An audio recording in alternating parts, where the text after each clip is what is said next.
kullihi wa kafa billahi syahida. Allahu wahdahu la syarikalah wa asyhadu anna Muhammadan abduhu wa rasuluh. Allahumma shalli wa sallim ala nabiyyina Muhammadin wa ala alihi wa ashabihi ajma'in. Pemirsa yang budiman, alhamdulillah pada sesi di malam hari ini saya dapat membersamai jamaah audien ya, yang bersama-sama sedang mengkaji kitab Asy-Syama'ilul Muhammadiyah. Dan sesi ini saya mendapat jatah atau jadwal untuk bersama-sama mengkaji bab ke-27 sampai 31. Nanti mudah-mudahan dalam waktu 1 jam maksimal bisa menyelesaikan ini dengan efektif. Ya. Baik, mari kita awali dengan bersama-sama membaca basmalah. Bismillahirrahmanirrahim. Saya akan lanjut saja ke bab yang ke-27 ya, biar lebih efisien. Babu maja'a fi sifati wudu'i Rasulillah sallallahu alaihi wasallam 'inda ta'am. Jadi bab tentang wudunya Rasulullah pada saat ada makanan atau hidangan. Jadi wudu ya bisa berarti bersuci. Jadi bagaimana Rasulullah bersuci pada saat ada makanan atau hidangan. Wafihi salah satu hadis di dalam bab ini Imam Tirmidzi memasukkan 3 hadis ya. Jadi ada 3 hadis. Yang pertama nomor 186. Saya baca yang pertama ini sanadnya dan kemudian matannya. Bismillahirrahmanirrahim. Haddatsana Ahmad bin Mani', haddatsana Ismail bin Ibrahim an Ayyub an ibni Abi Mulaikah an ibni Abbas radhiyallahu anhuma anna Rasulullah sallallahu alaihi wasallam kharaja minal khala'i fa qurriba ilaihi ta'am fa qalu ala na'tika bi wudu'in qala inna ma umirtu bil wudu' idza qumtu ila shalah.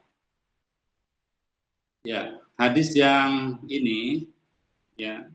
Jadi Imam Tirmidzi menerima hadis ini dari guru-gurunya melalui Ahmad bin Mani', kemudian dari Ismail ibnu Ibrahim, kemudian dari Ayyub, ya dari gurunya yaitu Ibnu Abi Mulaikah, lalu menerima dari Abdullah bin Abbas yang dikenal dengan Ibnu Abbas radhiyallahu anhu, semoga Allah meridhoi keduanya, yaitu Abdullah dan Abbas ya.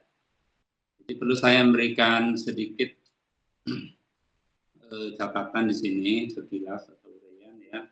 Jadi hadis ini direkam oleh sahabat yang bernama Abdullah ya, Abdullah putranya Abbas yang lebih populer dengan kunyah atau julukan Ibnu Abbas. Nah, Ibnu Abbas ini atau Abdullah bin Abbas ini berarti saudara sepupunya Rasulullah ya, karena antara paman Nabi yaitu Abbas dengan ayah Nabi Abdullah itu kakak beradik ya, putranya Abdul Muthalib ya.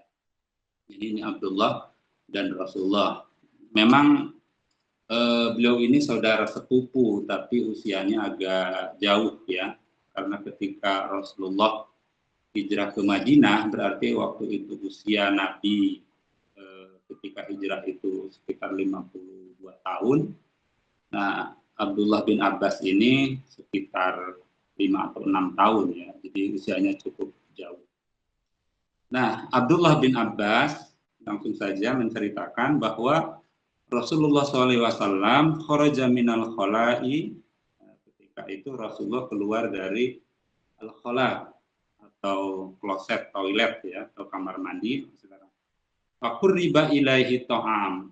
Lalu setelah keluar dari kamar mandi itu Rasulullah disuguhi ya atau dihidangkan makanan kepadanya oleh para sahabatnya. Qalu, lalu mereka para sahabat itu bertanya, ala na'tika biwadu'in, apakah kami perlu memberi atau menyiapkan wadu? Wadu itu air wudu. Jadi ada wudu, kalau wudu itu perbuatan wudunya, kalau wadu itu berarti air wudu, alatan untuk wudu. Lalu Nabi menjawab, innama umirtu bil wudu'i idza qumtu ila shalah. Sungguh aku ini diperintah untuk wudu apabila hendak sholat. Sebagaimana dalam Quran surah Al-Maidah ayat 6, ya ayyuhalladzina amanu idza qumtum ila shalah faghsilu wujuhakum ila akhirih ya. Jadi wahai orang-orang yang beriman, apabila kalian hendak sholat, maka basuhlah atau cucilah wajahmu, lalu tanganmu sampai siku dan seterusnya. Jadi sejalan dengan hadis ini bahwa Rasulullah berwudu itu ketika hendak sholat. Nah, kita lanjut dulu hadis berikutnya ya, biar lebih efisien. Hadis berikutnya saya tidak membaca lengkap sanadnya, biar lebih efisien. Maaf ya. Jadi langsung saja ke akhir sanad ya, atau riwayat yang pertama di sini. Hadis yang berikutnya juga dari Ibnu Abbas. Ya. An Ibnu Abbas radhiyallahu anhuma, dari Ibnu Abbas, semoga Allah meridhoi keduanya. Qala, dia menceritakan, kharaja Rasulullah sallallahu alaihi wasallam minal ghaiti fa utiya bi ta'am. Jadi Rasulullah keluar dari toilet, ya, dari hajatnya, fa utiya bi ta'am, kemudian disuguhi makan. Jadi setelah keluar dari toilet, setelah selesai hajatnya, lalu Rasulullah disiapkan, diberi makan, ya, makanannya dihidangkan. Waqila lahu, lalu Rasulullah ditanya, ala tatawadda, ya, apakah Tuhan ya kira-kira akan wudu? Qol, lalu Rasulullah menjawab, usolli fa atawadda. Nah, ini yang pertama ini istifham ya, istifham ingkari. Jadi pertanyaan yang sesungguhnya untuk mengingkar. Apa kira-kira begitu kalau terjemahnya? Apa? Aku akan sholat. Ketika aku akan sholat baru aku berwudu. Kira-kira begitulah kalau terjemahannya ya. Jadi hadis yang ini juga sama ya, sama sahabat yang meriwayatkannya, redaksinya juga hampir sama. Riwayat makna ya, dengan jalur yang sedikit berbeda. Nah, ini hadis yang kedua. Baik, kita lanjut saja karena saya kira sudah jelas. Jadi baik hadis yang pertama maupun kedua, tadi ingin menegaskan bahwa Rasulullah ketika ditawari wudu untuk menghadapi hidangan atau makanannya, Rasulullah menolaknya. Karena wudu itu menurut beliau ketika akan sholat, bukan ketika akan makan. Baik, hadis berikutnya, Imam Tirmidzi ini meriwayatkan melalui sahabat Salman, ya, An Salman, maksudnya di sini Salman Al-Farisi ya. Salman Al-Farisi ini seorang sahabat dari Persia ya. Ini kalau diceritakan bisa panjang ya.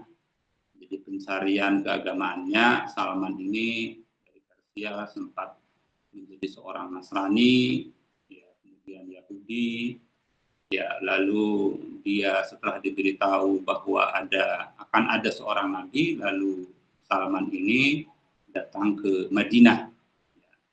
Lalu dia menjadi budak, ya, menjadi tukang kebun kurma di Bani Yahudi, Bani suku Quraisyah. Nah, diceritakan dalam sejarahnya ketika Salman mendengar bahwa Rasulullah itu datang sampai di Kuba, nah, Salman langsung menemui Rasul. Dan sejak itu Salman melihat tanda-tanda kerasulan pada Muhammad. Kalau nggak salah, di uraian hadis ini yang sudah disampaikan oleh Pak Fatih, hadis yang pertama juga sudah disinggung tentang Salman ya. Kira-kira begitu. Nah, bagaimana cerita Salman ini? Salman menceritakan di sini, qara'tu fit Taurat, aku telah membaca di dalam kitab Taurat. Taurat itu kitab yang diturunkan kepada Nabi Musa. Ya. Anna barokatat ta'am al-wudu, bahwa keberkahan makanan itu ada di dalam al-wudu ba'dahu. Ya, jadi dalam wudu setelahnya. Jadi setelah berwudu maka akan ada keberkahan makan gitu. Menurut pembacaan Salman di dalam Taurat atau perjanjian lama. Pada kartu dari kali Nabi Shallallahu Alaihi Wasallam, kemudian hal itu saya sampaikan kepada Nabi Muhammad Shallallahu Alaihi Wasallam. Wa akhbartuhu bima qara'tu fit Taurat, dan aku kabarkan dari apa yang aku baca di dalam Taurat. Lalu Rasulullah komentar menjawab, ya, barakatut ta'am al-wudu qablahu wal wudu ba'dahu. Jadi keberkahan ta'am itu, makanan itu ya ada di dalam wudu sebelum ya, sebelum makan, dan al-wudu ba'dahu, wudu setelah. Nah, baik, ini hadis yang dari Salman ini terkesan ada sedikit perbedaan, mungkin ada kesan kontradiksi ya, karena seolah-olah atau terkesan bahwa Rasulullah menjelaskan bahwa ada keberkahan makanan itu ya di dalam wudu, ya, wudu yang dilakukan sebelum dan setelah makan. Nah, ini kajiannya sesungguhnya bisa luas, tapi secara sederhana barangkali untuk mengkompromikan hadis ini, ya di dalam kitab Sunan Tirmizi memang hadis ini juga dicantumkan. Lalu kalau kita hubungkan di sini ada di catatan kaki juga ya oleh muhakkiknya ini, ada takhrijnya bahwa hadis-hadis serupa itu juga terdapat dalam kitab yang lainnya. Misalnya di dalam kitab Sunan Abi Dawud ya, di sini Kitabul At'imah. Nah, Abu Dawud ini memberi judul Babu fi Ghuslil Yadaini Inda Ta'am. Nah, kalau di dalam Sunan Abi Dawud ini, hadis-hadis yang seperti ini diberi judul dengan mencuci kedua tangan ketika ada makanan atau hidangan. Artinya ketika siap makan itu cuci. Jadi di sini menggunakan kata ghusl. Nah, lalu ada juga di dalam kitab Nasai, di sini kitab Thaharah. Nah, kalau di sini disebutkan babul wudu likulli sholat. Jadi bab wudu setiap atau untuk sholat. Jadi kalau dari sini judul-judulnya memang wudu itu ya untuk setiap sholat, ya, dan kemudian mencuci kedua tangan ketika ada makanan. Lalu di dalam Sunan Tirmidzi juga kalau kita lihat, Imam Tirmidzi di dalam kitabnya itu beliau membuat judul kitab At-Imah, kitab makanan, ada babu fitarfil wudu qabla ta'am. Nah, beliau di dalam kitab ini jadi meninggalkan wudu sebelum makan, sebelum makanan. Jadi kalau kita baca di karya Imam Tirmidzi juga dalam Sunan Tirmidzi, ini kalau kita lihat hadis-hadisnya, nah, di situ dijelaskan bahwa Rasulullah meninggalkan wudhu ketika hendak makan.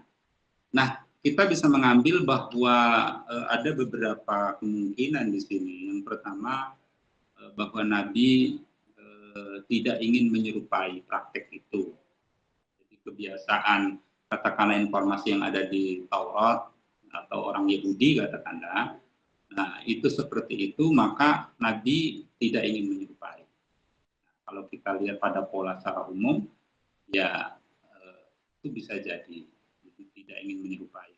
Kenapa tidak ingin menyerupai? Mungkin kalau pakai logika juga bisa, karena kita hubungkan di dalam hadis, kalau berwudu setiap kali akan makan, Nah, boleh jadi bagi sebagian orang itu juga agak merepotkan. Nah, padahal agama itu ya mudah, ad-dinu yusrun kalau kita. Nah, tapi ini saya kira penjelasan yang bersifat relatif ya bagi orang yang mau mungkin membiasakan wudhu, kalau tidak merepotkan ya dipersilahkan saja ya, itu pilihan. Tapi jangan sampai memberatkan, karena kalau kita lihat di Quran dan di hadis ini ya yang jelas ada perintah untuk berwudu itu adalah setiap kali sholat. Di dalam hadis dari Tirmidzi ini yang dari Salman itu hanya menjelaskan adanya keberkahan. Jadi ini respon positif yang disampaikan oleh Rasulullah bahwa keberkahan itu ada. Nah, diantaranya keberkahan dari bersuci. Oleh karenanya mungkin kata wudhu di dalam hadis yang ini jangan dipahami sebagai bentuk syariat di dalam wudhu, ya, wudhu dengan tata cara yang kita ketahui, ya, seperti dalam surat Al-Maidah ayat 6 itu tadi, ya. Tetapi wudhu dalam pengertian lugawi ya, al-wudu ay al-ghuslu, yaitu bersuci, mencuci tangan sebelum makan. Ini saya kira sejalan dengan aspek atau ilmu kesehatan juga, bahwa sebelum makan itu kita disarankan memang untuk mencuci organ-organ tubuh kita, terutama tangan ya, sehingga makanan yang kita makan itu bisa masuk sebelum bisa bersih sebelum masuk ke mulut. Nah, ini saya kira sudah jelas ya tentang bagaimana Rasulullah bersuci ya sebelum makan. Jadi ketika akan makan itu ya beliau mencuci tangan. Dan ini saya kira akhlak atau etika kita dalam menghadapi hidangan. Sebelum makan itu kita mencuci tangan. Tidak perlu kita berwudu ya.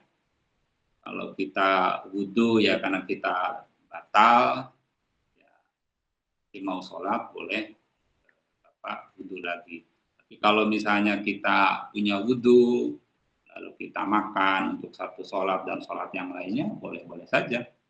Jadi makan itu tidak membatalkan wudu. Kecuali barangkali ada di dalam hadis itu setelah makan daging unta ya, daging unta, karena atau makanan yang anggap mungkin bisa membuat dalam tanda petik kotor ya, tidak akan membuat tidak nyaman waktu sholat ya, mungkin karena aromanya atau baunya ya, ada baiknya untuk dibersihkan termasuk dengan cara berwudu ya. Kalau kita lihat ke makosidnya kira-kira begitu. Baik, saya kira ada cukup ya ini untuk bab yang ke-27. Kita lanjut bab yang ke-28. Ya. Babu maja fi qauli Rasulillah sallallahu alaihi wasallam qabla ta'am wa ba'da ma yaqrabu minhu. Ya. Bab tentang ucapan Rasulullah sebelum dan setelah makan. Jadi setelah ada makanan, ada hidangan, sudah makan, lalu Rasulullah membacakan doa atau ucapan sebelum dan setelah. Baik, di sini ada 7 hadis. Ya. Ada 7 hadis. Ya. Saya baca hadis yang ke-189. Langsung saja di sini. Hadis ini dari An Abi Ayyub Al-Ansor. Ya, jadi dari Abu Ayyub Al-Ansori, sahabat Nabi Al-Ansori ya. Ansori tepatnya mungkin dari suku Khazraj. Jadi di Madinah itu ada 2 suku ya Ansor, yaitu Aus dan Khazraj.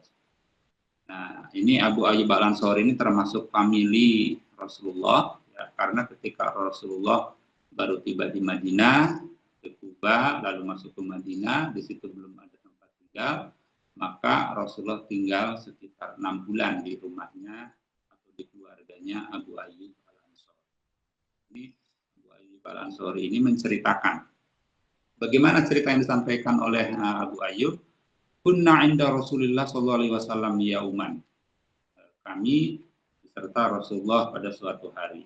Qurriba ilaihi ta'am falam ara ta'aman kana a'dham barakatan minhu awwala ma akalna.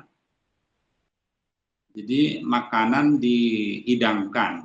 Waktu itu makanan pada suatu hari makanan dihidangkan, dan menurut Abu Ayyub, aku tidak melihat makanan di mana keberkahannya itu sangat besar, ya, sangat banyak, mulai dari permulaan makan, wala aqalla barakatan fi ajri fi akhirih, dan tidak berkurang keberkahannya itu sampai di akhir atau sampai selesai makan.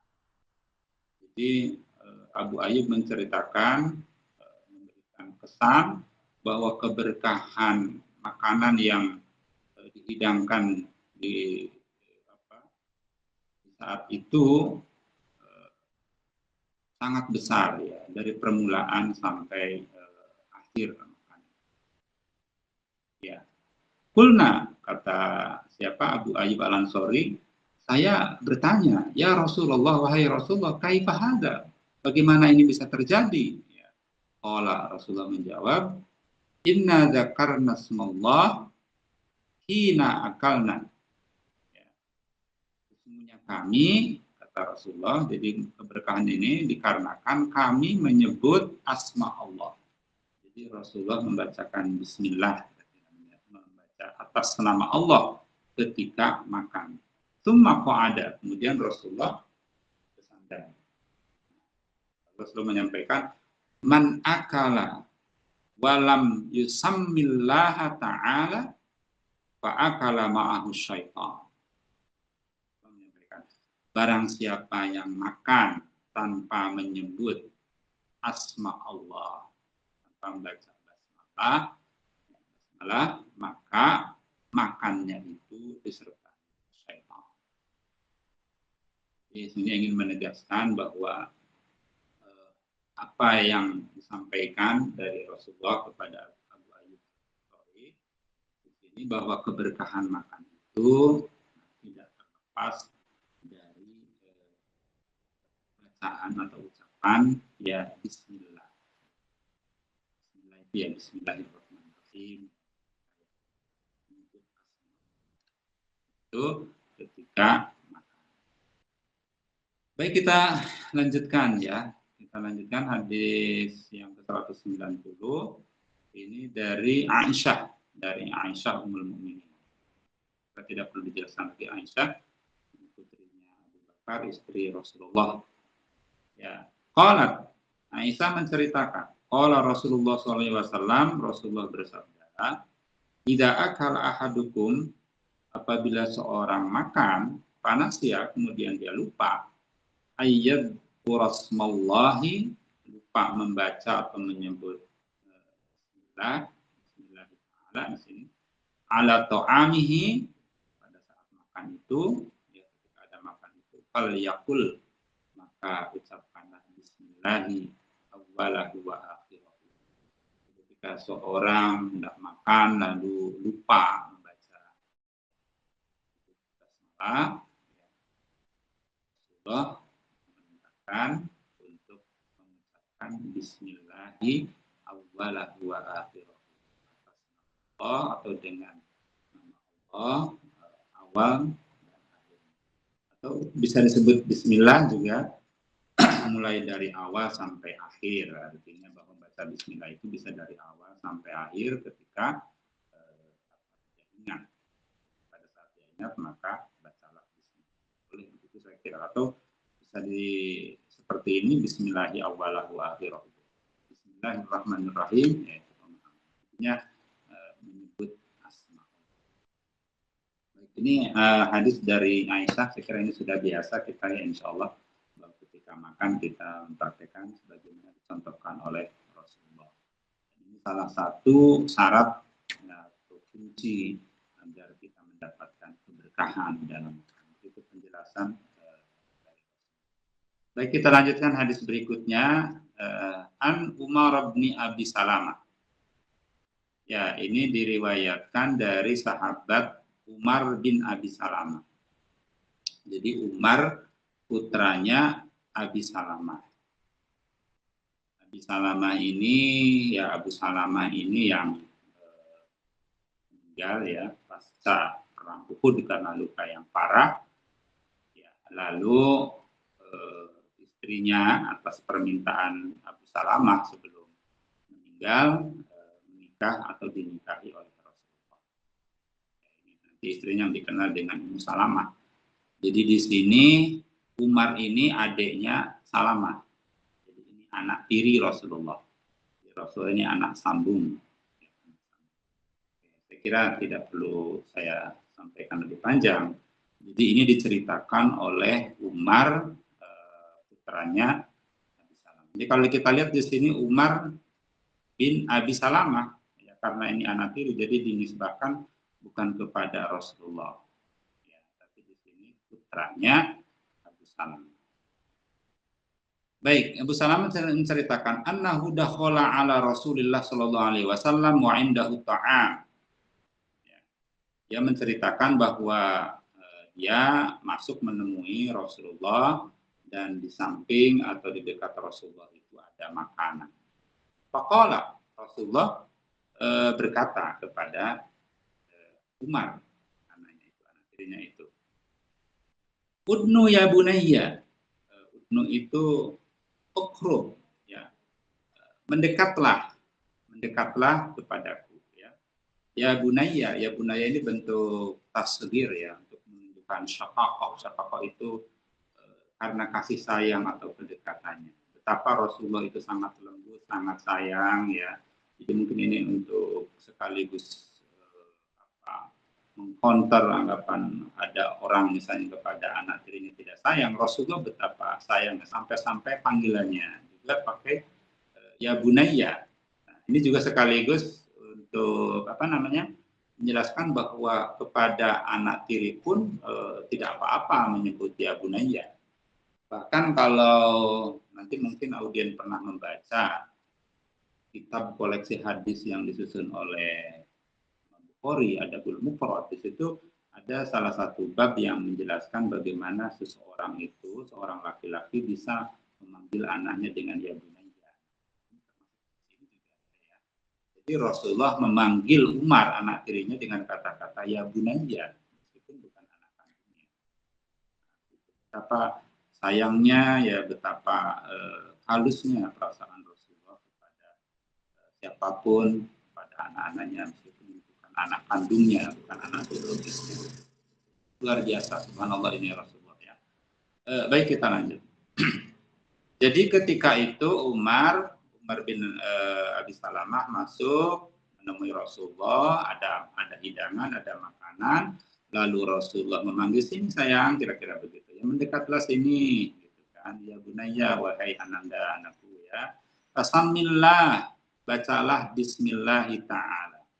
Jadi Rasulullah mengajari Umar itu untuk membaca basmalah sebelum. Lalu wakul biyaminika, makanlah dengan tanganmu yang kanan. Nah, ini akhlak dalam makan. Yang pertama, akhlak yang diajarkan oleh Rasulullah membaca basmalah, ya, sebelum makan. Bismillahirrahmanirrahim.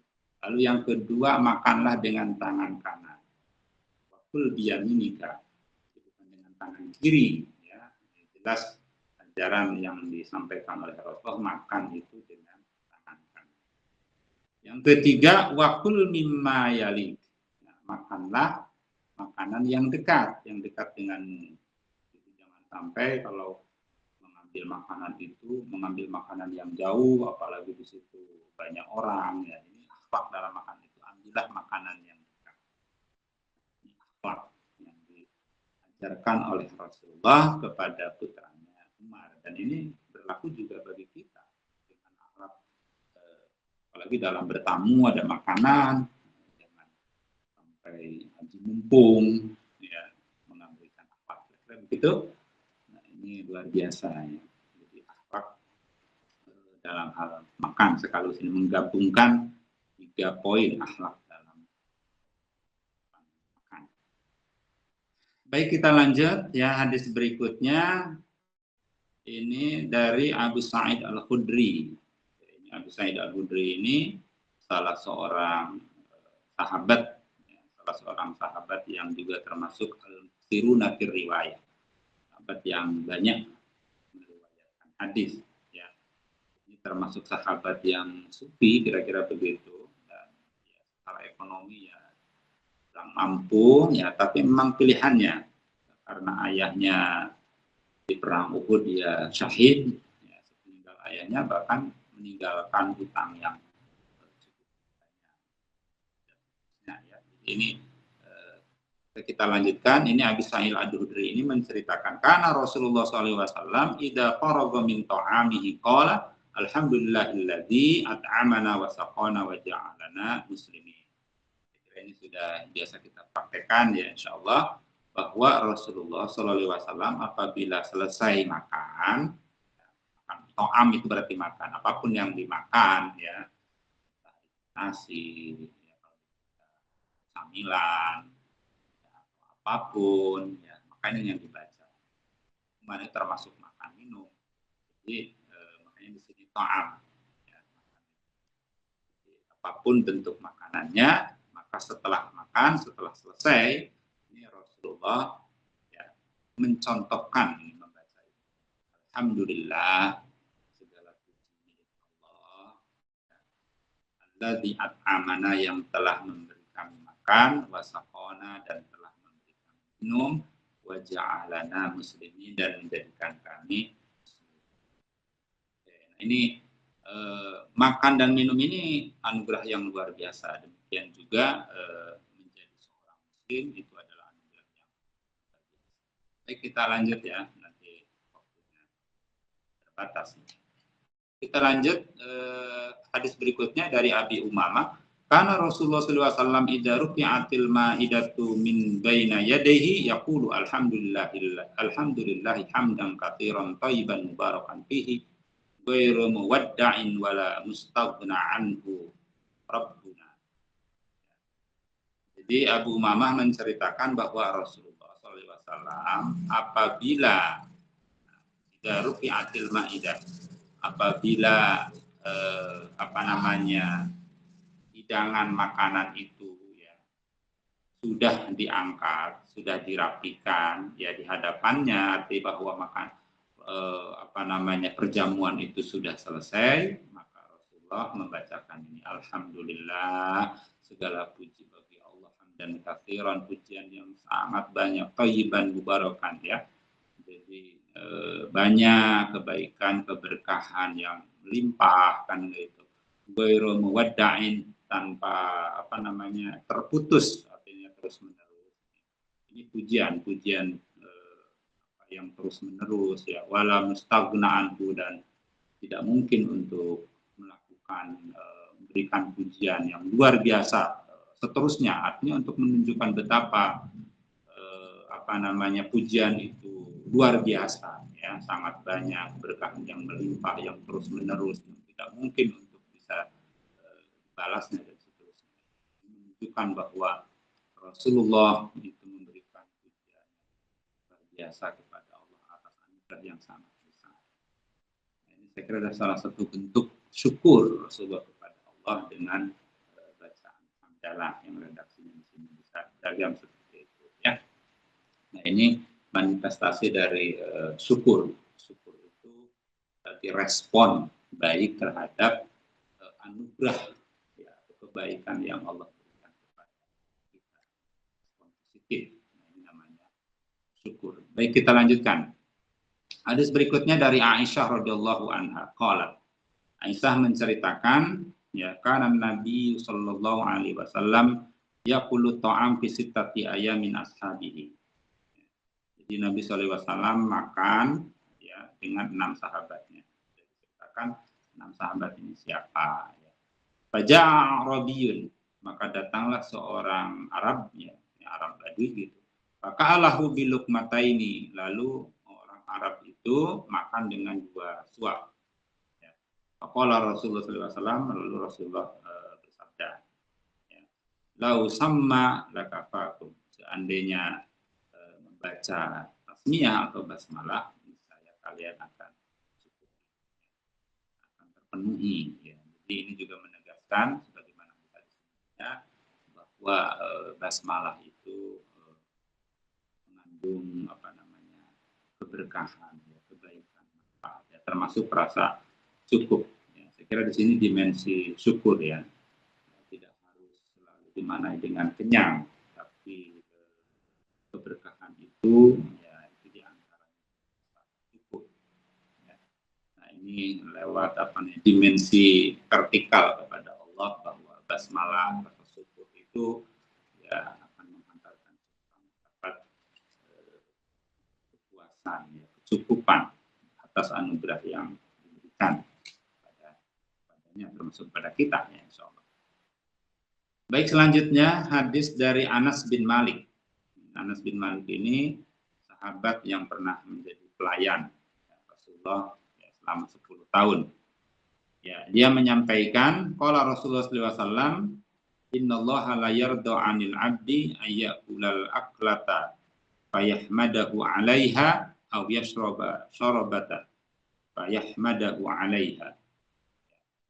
Jadi sungguh sabda Rasulullah, Allah akan meridhoi hambanya yang ayyakulal akalata. Jadi dia makan setiap kali makan. Jadi ini makan apa misalnya makan nasi di pagi hari atau makan makanan di siang hari. Jadi setiap kali makan itu fayah madahu alaiha. Lalu dia memuji. Tadi membaca hamdalah. Au yashraba syarbata fayahmadahu alaihi. Ketika minum, jadi makan, setiap kali minum, kemudian bersyukur. Jadi setiap kali makan dan minum, kapanpun baca hamdalah. Ya, itu syukur pada Allah. Baik, saya kira cukup ya, intinya ini tadi bagaimana membiasakan basmalah dan hamdalah sebagai terkaitan pada Rasulullah. Ya. Baik, kita lanjut bab ke-29. 29 babu maja'a fi qadahin Rasulullah sallallahu alaihi wasallam. Ya, bab tentang tempat minumnya Rasulullah Muhammad sallallahu alaihi wasallam. Wa fi haditsani, dalam bab ini ada 2 hadis ya. Yang pertama saya baca ini hadis dari Thabit, an Thabit qala.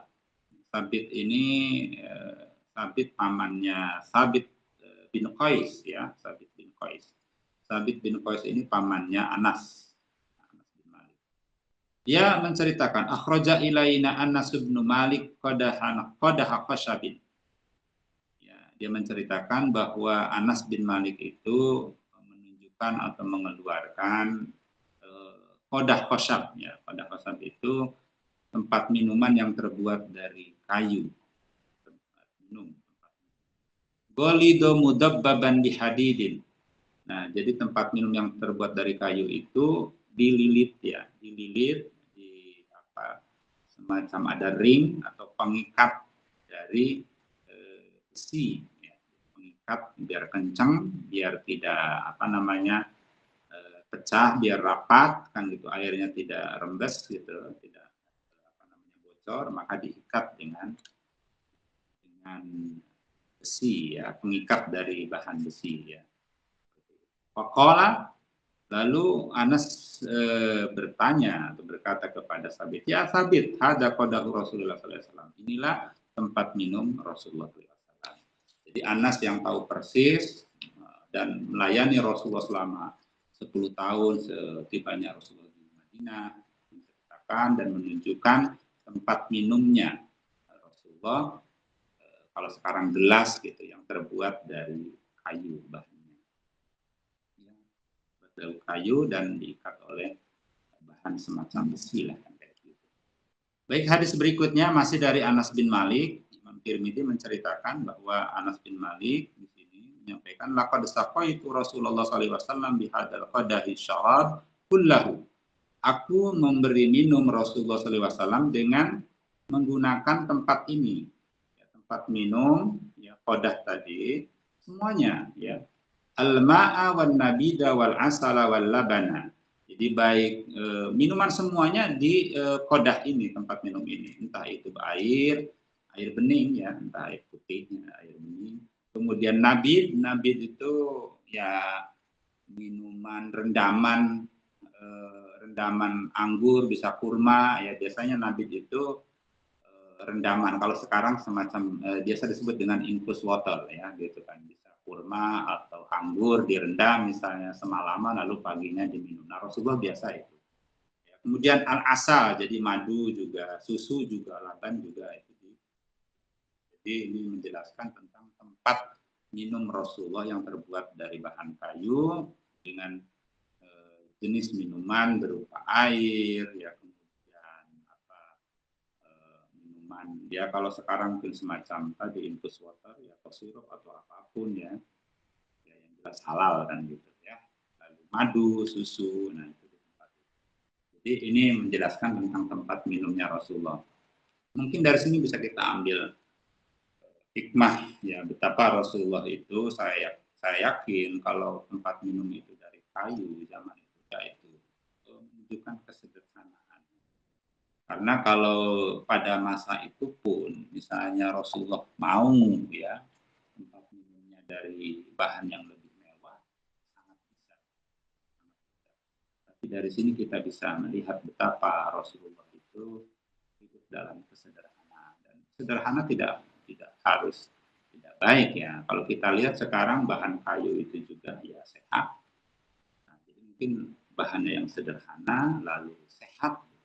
Kalau sekarang ya mungkin bahan yang kalau dari bahan-bahan yang tidak sehat juga banyak. Mohon maaf ya, mungkin dari bahan plastik ya itu bahan yang secara umum apalagi kualitasnya rendah tidak baik. Ya, saya kira bisa diambil dalam konteks sekarang spiritnya yaitu spirit kesederhanaan yang dan kesehatan. Jadi minum dari bahan yang sederhana dan sehat. Ya, silakan nanti kontekstualisasinya seperti apa. Baik, bab yang ke-30. Bab yang ke-30, bab maja'a fi fakihati Rasulullah sallallahu alaihi wasallam. Bab tentang buah-buahan. Buah-buahan tentu yang dimakan oleh Rasulullah, santap oleh Rasulullah. Wa fi sab'atu ahadits, di dalam bab ini Imam Tirmidzi memasukkan ada 7 hadis.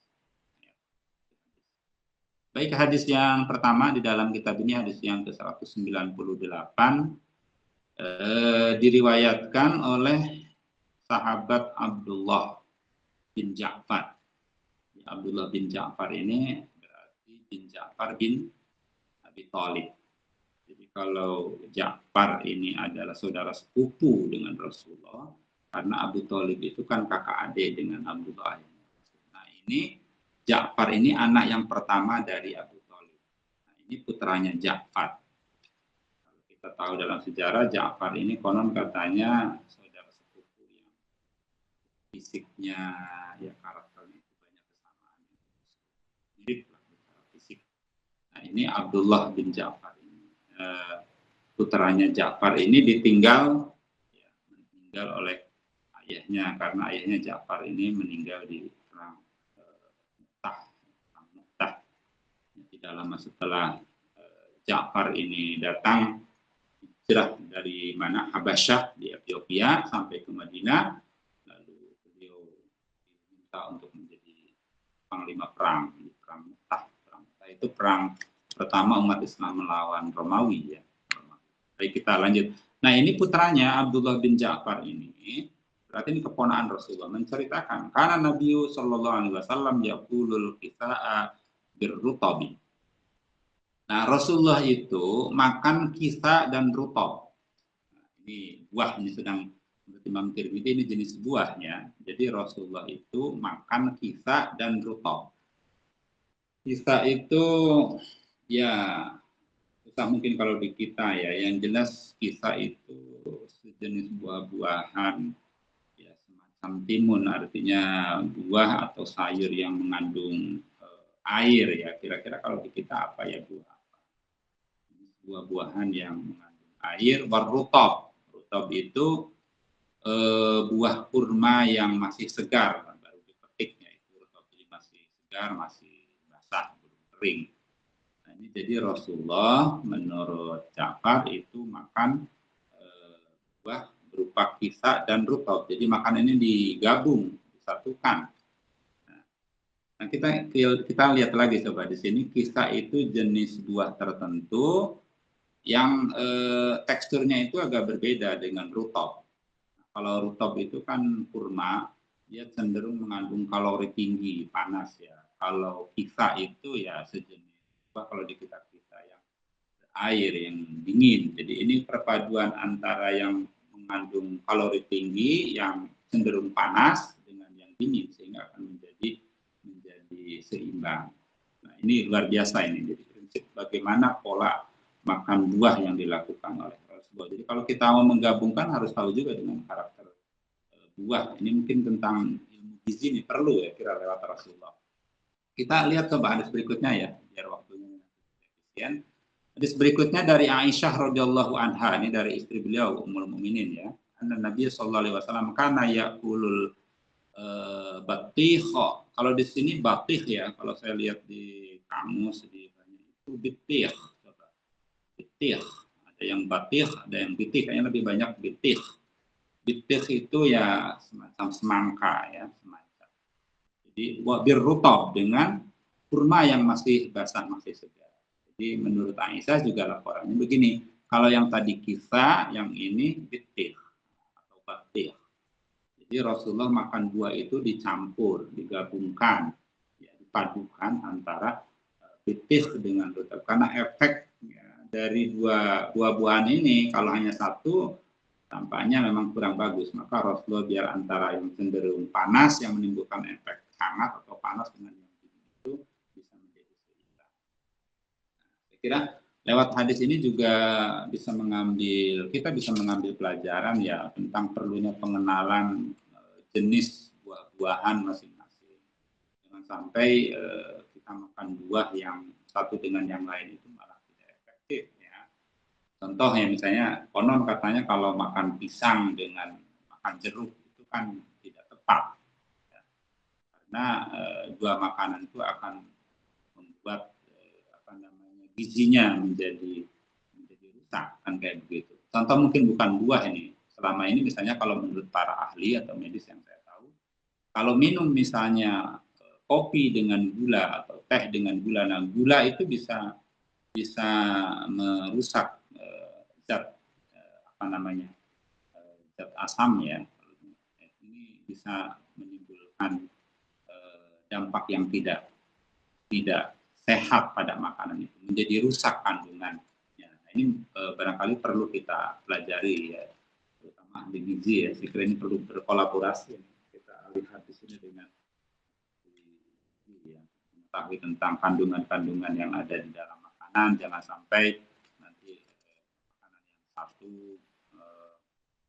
membuat zat yang lainnya juga menjadi kontradiksi atau misalnya melemahkan yang lain. Nah, ini saya kira substansi dari pola makan Rasulullah dalam hal makan buah. Baik, kita lanjut ya. Jadi ini mana tadi? Hadis. Sekarang kita lanjutkan ini. Nah, masih yang terkait dengan makanan buah-buahan. Ini dari Anas bin Malik, masih dari sahabat pelayan Rasulullah. Ini juga termasuk al-muksiruna fi riwayah, sahabat yang sangat banyak meriwayatkan hadis. Ra'aitun Nabiyya sallallahu alaihi wasallam yajma'u bainal khirbiz war rutab. Aku melihat Rasulullah mencampur, memadukan antara khirbiz war rutab. Ini juga sama jenis makanan yang tadi yang basah, yang dingin dengan rutab.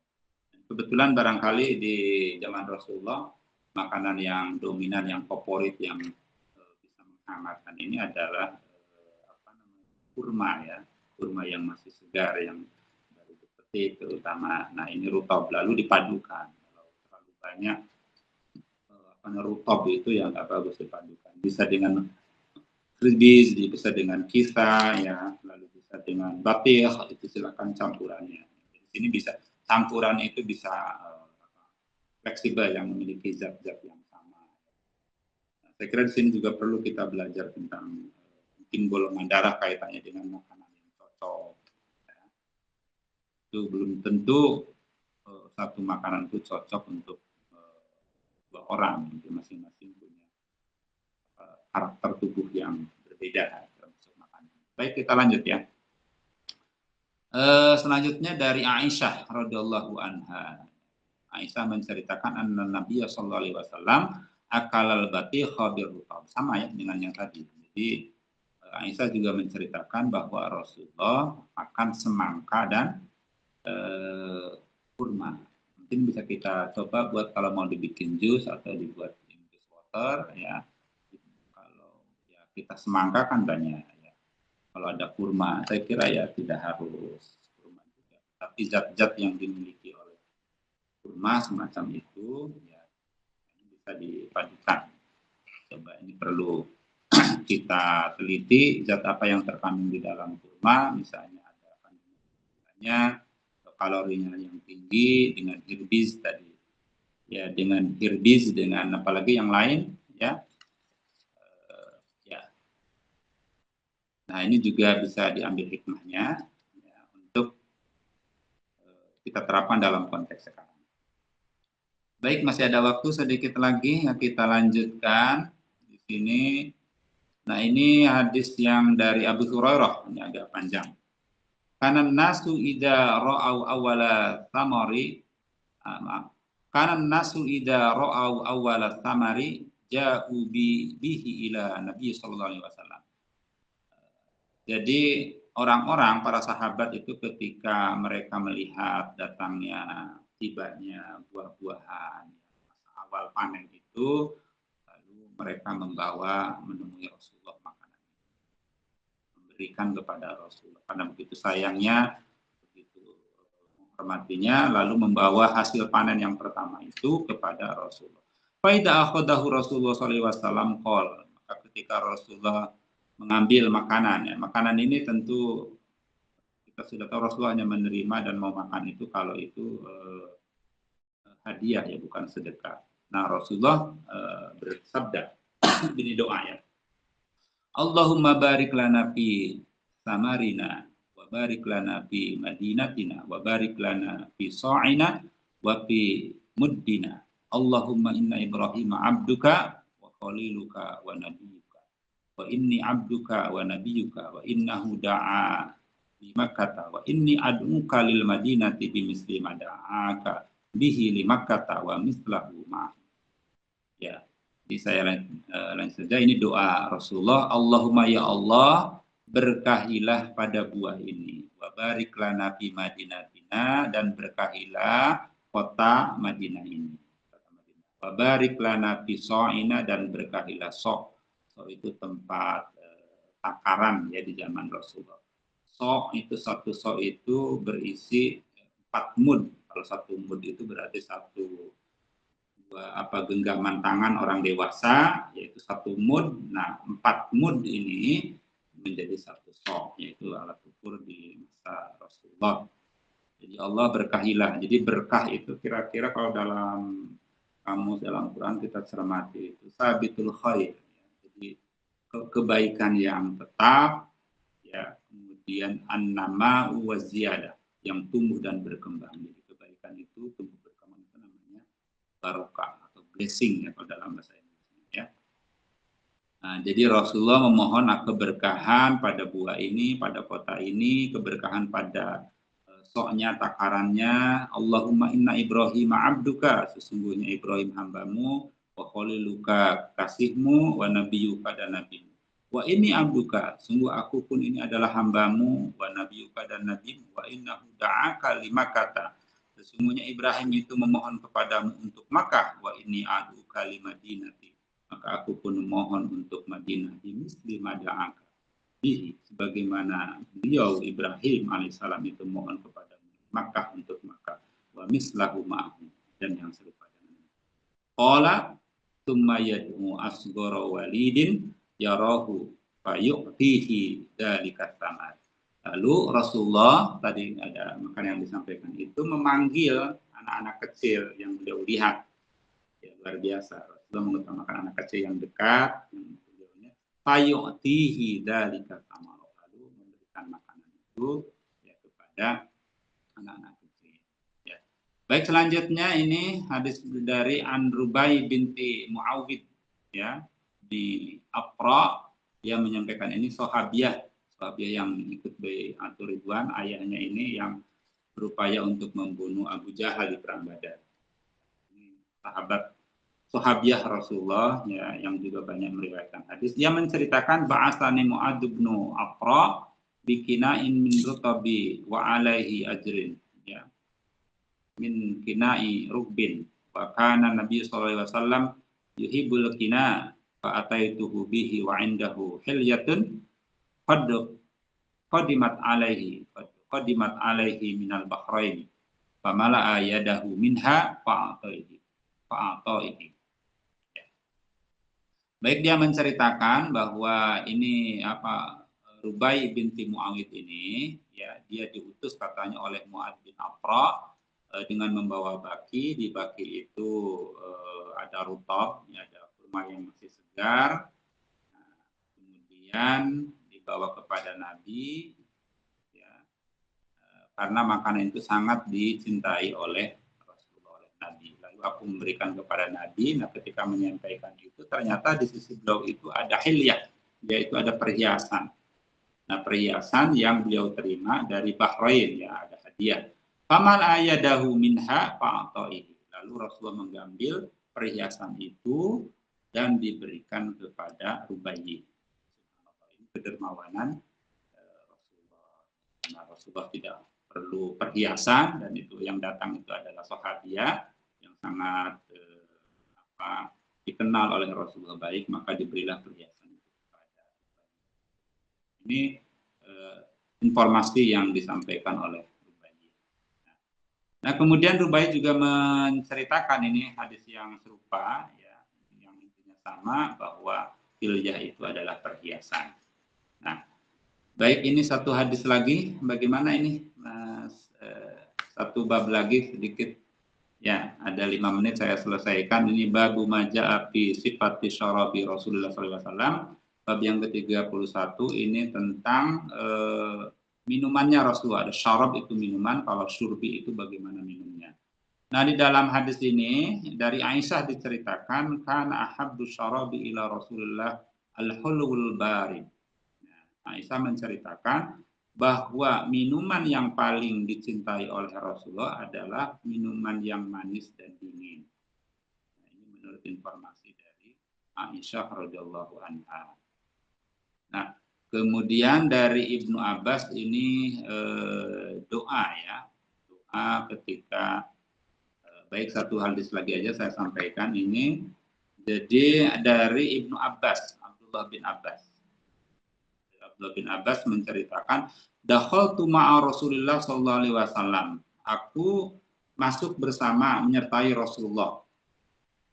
Aku wa Khalid bin Walid. Aku masuk, kata Ibnu Abbas ini, dengan Khalid bin Walid. Khalid bin Walid ini saudara sepupu, ya, saudara sepupu Abdullah bin Abbas.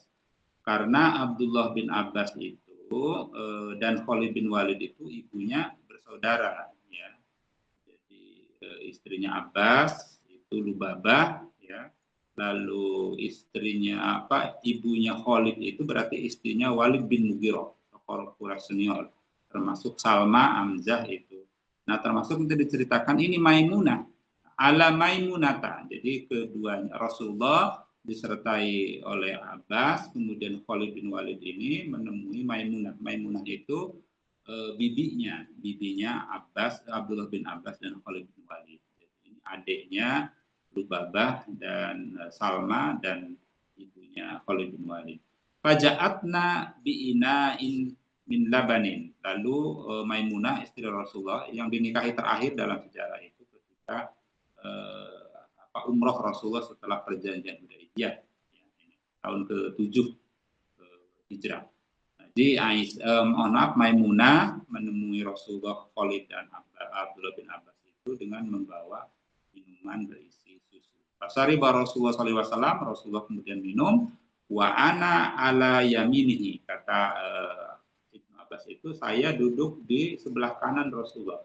Wa Khalid bin Walid ala shimalihi.